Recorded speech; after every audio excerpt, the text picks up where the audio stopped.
देख रहे हैं कंटेंट टिप्स। विनोद चक्र पे बात की जाती है पीसी और पीसी रिलेटेड कंटेंट के बारे में। तो अगर आपको इंटरेस्ट है इन्हीं सब चीज़ों में, डेफिनेटली करो चैनल को subscribe and without feel do join my Discord server, link in the description. आज की इस वीडियो में मैं डिस्कस करने वाला about types of operating systems. अब सबसे पहले मैं क्लैरिफाई करना चाहता हूँ टाइप्स ऑफ ऑपरेटिंग सिस्टम्स क्या है। तो जो भी आपके अलग अलग टाइप ऑफ ऑपरेटिंग सिस्टम्स है जो हर जगह स्पेसिफिक नीड के हिसाब से हर जगह यूज होते हैं। अब काफ़ी लोग इसके बारे में ये समझ रहे होंगे कि भाई Linux, Unix, DOS, Windows, Mac OS ये भी अलग अलग टाइप के ऑपरेटिंग सिस्टम है। बट नहीं, ये अलग अलग टाइप ऑफ ऑपरेटिंग सिस्टम तो है, बट ये एक काइंड ऑफ एग्जाम्पल है ऑपरेटिंग सिस्टम के। ये अलग अलग वेरिएंट्स है ऑपरेटिंग सिस्टम के। टाइप्स ऑफ ऑपरेटिंग सिस्टम मतलब जो स्पेसिफिक नीड के हिसाब से, जो अलग अलग डिज़ाइन जिसके हिसाब से किया हुआ रहता है, अलग अलग उनका तरीका होता है यूज़ करने का, उनको बोलते हैं टाइप्स ऑफ ऑपरेटिंग सिस्टम, जो अलग अलग स्टाइल्स में रहते हैं। अब जैसे कि आपके बैच ऑपरेटिंग सिस्टम हो गए, आपका मल्टी प्रोग्रामिंग ऑपरेटिंग सिस्टम हो गया, आपका टाइम शेयरिंग ऑपरेटिंग सिस्टम हो गया, आपका रियल टाइम ऑपरेटिंग सिस्टम हो गया। ये सब अलग अलग टाइप ऑफ ऑपरेटिंग सिस्टम्स है। एक एक करके मैं सब कुछ समझाऊंगा कि कौन से सिस्टम्स कैसे होते हैं और कहाँ यूज़ होते हैं एग्जैक्टली, और कौन सा ऑपरेटिंग सिस्टम, इनमें भी अलग अलग ऑपरेटिंग सिस्टम इनमें सपोर्ट होता है। तो सबसे पहले बात करते हैं बैच ऑपरेटिंग सिस्टम के बारे में। याद करो वो टाइम जब हम लोग ऐसे ऐसे एक कार्ड लेके जाते थे ऑपरेटर के पास, और समझो आपको किसी को कुछ भेजना है। वो टाइम याद करो जब लेटर्स भेजा जाते थे, तो पोस्ट ऑफिस के पास जाते थे, वो आदमी भेजता था और उसके बाद वो आपका रिसीवर तक पहुंच जाता था। अभी क्या होता है, जैसे एक मेल में पहुंच, अभी कैसे एक सिस्टमैटिक तरीका हो गया मेल की तरह, कि जैसे आपने भेजा ऑटोमेटिकली डिटेक्ट कर देता है और भेज देता है। तो यहाँ पे भी सेम सिनेरियो होता है। अब यहाँ पे क्या होता है, यहाँ पे एक आपका बैच भेजा जाता था। यहाँ पे ये कार्ड जो है ना, ये आपका एक बैच की तरह होता था। ये जाता था सीधा ऑपरेटर की तरफ, और ऑपरेटर जाके इसको एग्जीक्यूट करता था अपने सिस्टम में जाके, और सिस्टम में जाके फिर ये एंड हो जाता था, टर्मिनेट हो जाता था। यहाँ पे सबसे बड़ी दिक्कत ये होती थी कि एक बैच ऑपरेटिंग बैच जो था, जो स्पेसिफिक टास्क जो एग्जीक्यूट करवाने थे वो सारे तो करवा लिए, बट उसके बाद सीपीयू आइडल होता था, 0% यूटिलाइज होता था। सीपीयू के ऊपर कुछ काम नहीं रहता था जब तक कि इस पे कार्ड, जो बैच ऑपरेटिंग सिस्टम है, जब जो बैच आता है, जो कार्ड है, जब तक वो ऑपरेटर को नहीं मिलता तब तक वो कुछ काम ही नहीं कर पाएगा। तो ये था एक चीज़। अब ये कहाँ का यूज़ होता है, ये स्पेसिफिकली आपके बैंकिंग के पेरोल सिस्टम्स में यूज़ होता है, और आपके काफ़ी सारे चीज़ों में भी यूज़ होता है जहाँ पे ऐसे होते हैं जहाँ पे आपके बैंक के स्टेटमेंट इशू करने पड़ते हैं। तो वहाँ पे ही सिर्फ ये ऑपरेटिंग सिस्टम ये काम आता है। बैच लो, ऑपरेट करो, एग्जीक्यूट करो और ख़त्म करो, बट सीपीयू कुछ यूज़ नहीं होगा। तो तब तक के लिए ठीक है, जब तक बैंक पेरोल सिस्टम्स है तो उनके हिसाब से ऐसी नीड होगी। बट आगे तो डेवलपमेंट चाहिए था। ऑपरेटिंग सिस्टम का ये फर्स्ट था, ऐसे टाइप के ऑपरेटिंग सिस्टम्स पहले बना करते थे। बट ऐसे तो काम नहीं चल सकता ना, सीपीयू हमेशा यूज में आना चाहिए। अगर सीपीयू यूज नहीं आएगा तो कैसे चलेगा, ऑपरेटिंग सिस्टम ही कैसे चलेगा। तो इसको इस फ्लॉ को एलिमिनेट करने के लिए फिर आया आपका मल्टी प्रोग्रामिंग ऑपरेटिंग सिस्टम। अब मल्टी प्रोग्रामिंग ऑपरेटिंग सिस्टम में क्या होता है, आपके ऑलरेडी यहाँ पे प्रोसेसेस डिटेक्ट होते हैं, और जैसे एक साथ ये या तो प्रीएम्प्टिव हो सकते हैं या तो नॉन प्रीएम्प्टिव हो सकते हैं। मैंने अपनी लास्ट वाली वीडियो में भी एक्सप्लेन किया था प्रीएम्प्टिव और नॉन प्रीएम्प्टिव क्या होते हैं। प्रीएम्प्टिव वो एक ही टाइम में एग्जीक्यूट हो जाएंगे विदाउट एनी पॉज, और नॉन प्रीएम्प्टिव ये हो गया, नॉन प्रीएम्प्टिव था। बट प्रीएम्प्टिव वो बीच बीच में रुकेगा, या तो टाइम क्वांटम या हाई प्रायोरिटी टास्क आ गया, तो उसके हिसाब से रहता है। अब यहाँ पे क्या होता है, यहाँ पे मल्टी प्रोग्रामिंग ऑपरेटिंग सिस्टम में ये बेसिकली मल्टी प्रोग्रामिंग जो ऑपरेटिंग सिस्टम होता है ये काइंड ऑफ नॉन प्रीएम्प्टिव होता है। अब यहाँ पे क्या होता है, यहाँ पे एक टास्क तो एग्जीक्यूट हो गया, ये भी तो एक समझो आपका एक ग्रुप यहाँ पे था, जो आपका जो यहाँ पे बैच था, ये इसमें प्रोसेसेस होते थे, ये भी तो प्रोसेस ही है।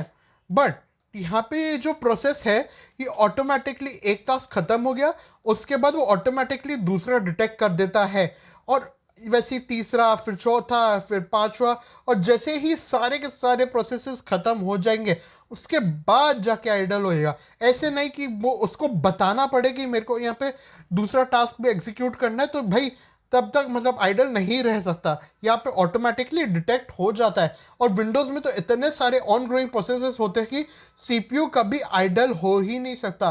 और हाँ, मल्टी प्रोग्रामिंग ऑपरेटिंग सिस्टम में यहाँ पे विंडोज़ यूज़ होता है बेसिकली। तो यहाँ पे एक ही टास्क में मतलब ख़त्म हुआ, फिर दूसरा, फिर तीसरा, फिर चौथा। अगर आप अपना टास्क मैनेजर खोलोगे ना तो आपको n नंबर ऑफ प्रोसेसेस दिखेंगे जिसको आप कभी बंद होते हुए देख ही नहीं सकते। जैसे आपका हो गया, जैसे आपका ब्लूटूथ का सर्विस हो गया, या आपके क्रिप्टोग्राफिक सर्विसेज हो गए, और भी काफ़ी सारे सर्विसेज हैं, तो वो कभी आइडल पे जाएगा ही नहीं। ये प्रोसेसेस जैसे एक साथ ख़त्म हो गए, फिर दूसरा, फिर तीसरा, फिर चौथा, फिर पांचवा, तो यहाँ पे काफ़ी सारा ये सारे प्रोसेस चलते रहते हैं। तो ये काफ़ी ज़्यादा एडवांटेज था कि सीपीयू कभी आइडल होएगा ही नहीं, क्योंकि एन नंबर ऑफ प्रोसेसेस है और काफ़ी सारे प्रोसेसेस आपके चलते जाते हैं। और जब आपका सिस्टम चलता है तो आपका सीपीयू भी काम आता ही है। तो ऐसे कि मतलब यहाँ पे आइडल होएगा। जैसे अगर आप एक हाई प्रायोरिटी टास्क कर रहे हो, लाइक सीपीयू हैवी टास्क कर रहे हो, तो तब भी हाँ यहाँ पे एक काम आ रहा है। तो समझ में आ गया होगा आपको बैच प्रोग्रामिंग मतलब कि मल्टी प्रोग्रामिंग ऑपरेटिंग सिस्टम ऐसे काम करता है। मैं फिर से एक बार एक्सप्लेन करता हूँ। एक टास्क लेता है, ऑटोमेटिकली डिटेक्ट करता है, दूसरे पे स्विच करता है, आइडल पे नहीं होता, ना ही प्रीएम्प्ट होता है वो।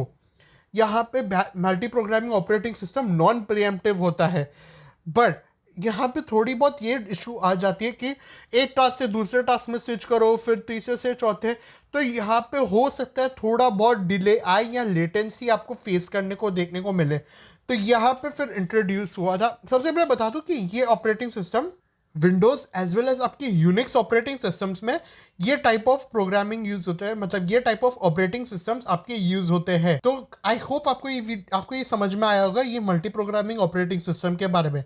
क्योंकि यहाँ पे डिले है, यहाँ पे थोड़ा लेटेंसी क्रिएट हो रहा है, तो इस इशू को ये मतलब सॉल्व करने के लिए यहाँ पे इंट्रोड्यूस हुआ था फिर टाइम ऑपरेटिंग सिस्टम, अपरिंग प्रोग्रामिंग ऑपरेटिंग सिस्टम भी।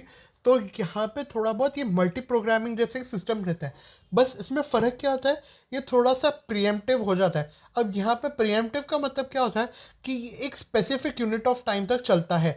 लेट्स से समझो आपका एक टास्क है, वो उसको डेडिकेट किया हुआ है, उसको सिर्फ 2 यूनिट ऑफ टाइम तक वो चलेगा। अब 2 यूनिट ऑफ टाइम तक मतलब समझो उसको चाहिए तो 5 यूनिट ऑफ टाइम, या किसी को 7 यूनिट ऑफ टाइम, या किसी को 3 यूनिट ऑफ टाइम चाहिए, या किसी को 2 unit of time he exact चाहिए। तो तब क्या होएगा, तब यहाँ पे समझो एक टास्क आपका चल रहा है, यहाँ पे जैसे ही उसके 2 यूनिट ऑफ टाइम क्रॉस हो जाते हैं, तो यहाँ पे क्या होएगा, वो सीधा अपने आप को कॉन्टेक्स्ट स्विच कर लेगा। यहाँ पे मतलब वो दूसरे प्रोसेस पे स्विच हो जाएगा। फिर जब दूसरे पे प्रोसेस मतलब उसका एक्सपायर हो गया टाइम, फिर तीसरे, फिर चौथे, फिर पाँचवें, और लेट से अगर 5 तक आके भी यहाँ पे 5वें का भी मतलब समझो नहीं ख़त्म होता सारे टास्क, क्योंकि इनकम्प्लीट तो है ही, मतलब किसी किसी का बाकी होगा, तो वो क्या करेगा, वो सीधा जो भी लास्ट प्रोसेस होगा, लेट्स सी आपका 5th प्रोसेस खत्म हो गया, आपका एग्जीक्यूट हो गया, और आपका 4th पे आ गया, तो 4th से सीधा वो वापस से 1st पे जाएगा, और वापस वो रिमेनिंग जो टाइम क्वांटम था जो बाकी था उसका। अब जो सीपीयू के प्रोसेसेस होते हैं वो पीसीबी में लोड होते हैं। अब पीसीबी का फुल फॉर्म होता है प्रोसेस कंट्रोल ब्लॉक। अब प्रोसेस कंट्रोल ब्लॉक मतलब क्या होता है, वो अपने आप को सेव कर लेता है, वो किधर किया था, just like you save your game. तो जहाँ पे आपने मतलब रोका था वहाँ से ही वो कंटिन्यू होएगा, ऑटो सेव समझ सकते हो। अब यहाँ पे जैसे ही वो ख़त्म हो जाएगा, समझो यहाँ पे मैंने जैसे बोला था 5 यूनिट ऑफ टाइम इसको चाहिए, तो और 2 चाहिए था, तो यहाँ ये 3 से कंटिन्यू 2 से वापस कंटिन्यू करेगा, फिर 3-4 तक वापस चलेगा, फिर भी 1 यूनिट ऑफ टाइम चलेगा, तो कोई बात नहीं, जैसे ही इसके लास्ट प्रोसेस तक वापस आ जाएगा, फिर से वो यहाँ पे एग्जीक्यूट होके ख़त्म हो जाएगा फिर। और अगर समझो ये फर्स्ट बाकी है और सेकंड अभी भी बाकी है, एग्जीक्यूट होना बाकी है, तो वो सेकंड पे डायरेक्टली वो स्विच हो जाएगा। तो यहाँ पे क्या हो रहा था, यहाँ पे थोड़ी सी आपको कम लेटेंसी देखने को मिल रही थी, सेम टाइम मतलब आपका जो टास्क आपके थे मतलब जो पेंडिंग थे आगे, वो थोड़े थोड़े बहुत तो शुरू होने चालू हो गए थे ना, तो यहाँ पे थोड़ी बहुत आपको डिले कम देखने को मिल रही थी। तो यही ज़रा फ़ायदा था मतलब टाइम शेयरिंग ऑपरेटिंग सिस्टम का, प्रीएम्प्टिव है, डिले कम है, लेटेंसी कम है, और सबसे बड़ी बात ये यूनिक्स ऑपरेटिंग सिस्टम को हाईली प्रेफर करता है और उसी पे ही सपोर्ट करता है। यूनिक्स का मल्टी प्रोग्रामिंग भी सपोर्ट करता है, as well as it supports your time sharing operating system also. तो ये काफ़ी ज़्यादा अच्छी बात है, और ये काफ़ी ज़्यादा मेरे हिसाब से आपके लिए मतलब ये काफ़ी ज़्यादा एफिशिएंट प्रोग्रामिंग सिस्टम हो सकता है। ये यूनिक्स में यूज़ होता है, बट हु यूजेस लिनक्स। अब मेरे को इस ड्राइंग पे जज मत करना, मैंने जल्दी जल्दी में बनाया। अब बात करते हैं रियल टाइम ऑपरेटिंग सिस्टम के। मुद्दा समझ में आना चाहिए, ड्राइंग मत समझो, मतलब बस मुद्दा समझ में आना चाहिए। अब कुछ ऐसे जगह होती है जैसे नासा हो गई या कुछ रिसर्च वर्क हो गया, बट यहाँ पे कुछ ऐसे मतलब जैसे सैटेलाइट से आप कुछ डेटा एमिट करना चाहते हो या डेटा रिसीव करना चाहते हो, तो उनमें क्या होता है, उनमें आपको रियल टाइम डेटा चाहिए। इनफैक्ट अगर आप एयरप्लेन में मतलब अगर आपको कहीं जाना रहता है तो कहाँ कैसा सिचुएशन होता है वो आपको रियल टाइम पता होना चाहिए। कहाँ कितना फॉग है, कहाँ कैसा वेदर है, तो वो सब या इवन आपके वेदर फोरकास्टिंग सिस्टम्स में भी आपका ये ऑपरेटिंग सिस्टम काफ़ी ज़्यादा काम आता है।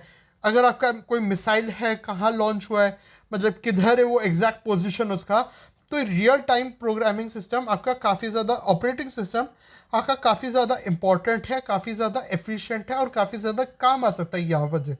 अब ये क्या करते हैं, ये आपका रियल टाइम में मतलब किधर पोजीशन है, किधर क्या एग्जैक्ट उसका लोकेशन है वो बता देता है ये। और ये ऐसे ऑपरेटिंग सिस्टम है ना कि मतलब जो कि बिल्कुल डिले टॉलरेट नहीं करते, कुछ टॉलरेट बिल्कुल भी नहीं करते डिलेज का।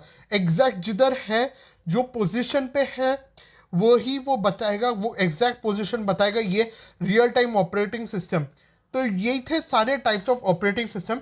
रियल टाइम ऑपरेटिंग सिस्टम में मतलब इतना आपको कुछ खास नहीं है, बस वो एग्जैक्ट लोकेशन बताने के लिए या एग्जैक्ट चीज़ें बताने के लिए काम ज़्यादा आता है। बट हाँ, कुछ ऐसे रियल टाइम ऑपरेटिंग सिस्टम चीज़ों में मतलब आके हो सकते हैं, कई कई चीज़ों में, जैसे आके मल्टी प्रोग्रामिंग ऑपरेटिंग सिस्टम में, जैसे कि आपका विंडोज़ हो गया, आके विंडोज़ में जैसे हो गया, तो ये तो मल्टी प्रोग्रामिंग ऑपरेटिंग सिस्टम है। बट कुछ चीज़ें यहाँ पे भी आके रियल टाइम इम्प्लीमेंट की जाती है, जैसे आके सीपीयू की क्लॉक स्पीड्स किस हिसाब से चल रही है, मतलब एग्जैक्ट अभी क्लॉक स्पीड्स क्या चल रही है वो आपको टास्क मैनेजर में दिखेगा। इनफैक्ट आप अपने टेम्परेचर, सीपीयू के टेम्परेचर जो होते हैं, ग्राफिक कार्ड के टेम्परेचर होते हैं, वो यूजिंग हार्डवेयर इन्फो तो आप यूज़ कर ही सकते हो और आप ट्रेस कर सकते हो, मॉनिटर कर सकते हो इनके टेम्परेचर्स क्या है, क्लॉक स्पीड्स क्या है, कोड स्पीड्स क्या है। तो यही सब था टाइप ऑफ ऑपरेटिंग सिस्टम। अगर आपको वीडियो पसंद आई तो लाइक कीजिए, शेयर कीजिए और सब्सक्राइब कीजिए as always next video. Thank you guys and bye.